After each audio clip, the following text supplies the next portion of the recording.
Some of y'all sons are strong men. They're not built to bend over for the white man. Some of your sons are intelligent men. They can't walk around playing dumb so they can fit into a system.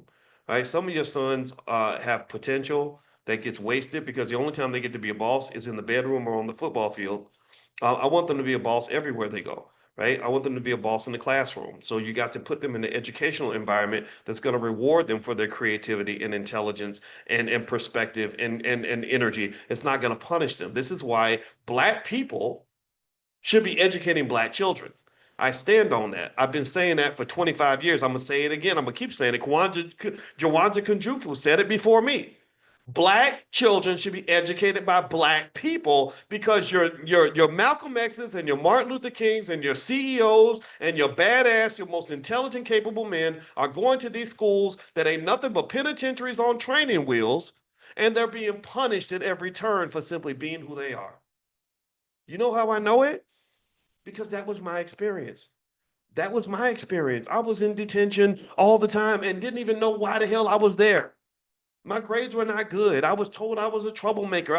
They tried to put me in special ed because I probably had ADHD on top of that. But if you gave me a good black woman as a teacher, Cut came in there, Miss Smith coming in with her coffee, sitting me down, letting me know that she loves me, and that's why she's pushing me to be my best. And then there's Mr. Taylor over there, the strong black man who says, "Son, you could do better than this."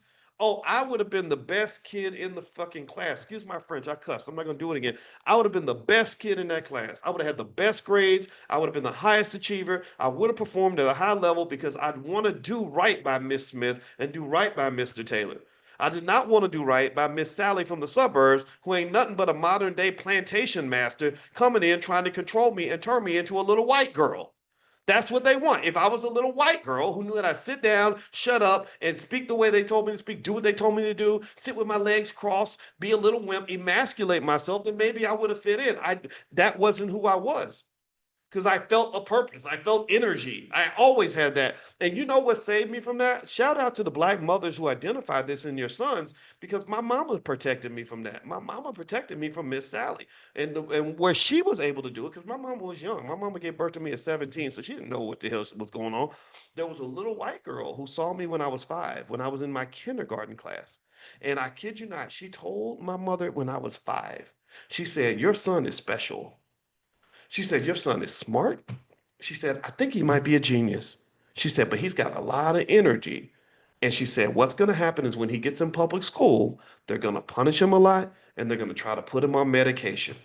And that lady told my mother, "Don't you let them do that because nothing's wrong with him." And I'll be damned if my mother didn't defend me to the death. So shout out to the mothers and the fathers that are doing that for your kids because you're doing right by them. And so what I'm saying to you, going back to the video, let's circle back and talk about what I was discussing so it doesn't sound like I'm going all over the world. This lady, when she says that she likes the thug street guy and all that, I really think that what she's really saying is that there's certain things that she likes about a free, independent black man. And a lot of our boys are trained to believe that either you're gonna go to prison or the cemetery, or you gotta go hang out on the corporate plantation. And you gotta go in there, you gotta code switch and tone it down, walk like this. If you're 6'5", 240 pounds, you gotta shrink yourself in so you don't intimidate the white people. Think about this. I've been intimidating my whole life as a black man and didn't even know I was intimidating anybody. And I'm not even that tall.